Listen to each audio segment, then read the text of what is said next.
Hey guys, Paul Taylor with Paul Taylor Golf Instruction.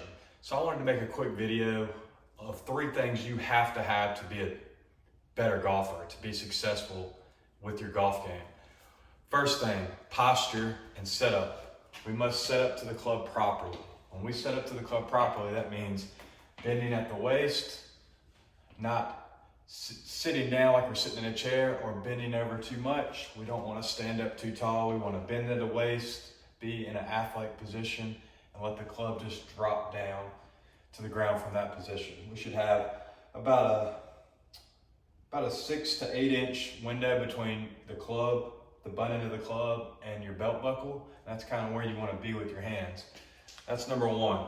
Number 2, grip. You have to have your hands on the club in the proper position, meaning you have to form V's with your thumb and your index finger, and they need to be pointed up toward your right armpit if you're a right-handed golfer, or left armpit if you're a left-handed golfer.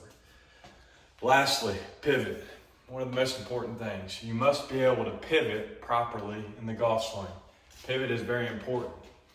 A lot of the time people sway, they slide into the golf ball coming into it, or they just use their arms like this.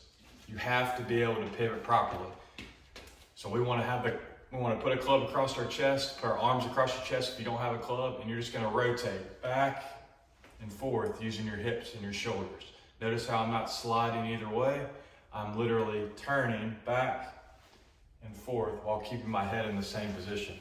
If we do that properly and we keep the club in front of our chest, we should be able to swing and hit the ball relatively straight just by doing that by itself. So 3 things again.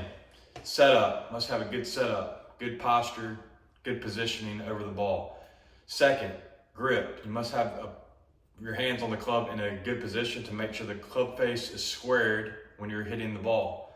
Lastly, pivot, making sure that you're turning your shoulders and your hips properly in the golf swing. You do these 3 things and I guarantee you'll play better golf.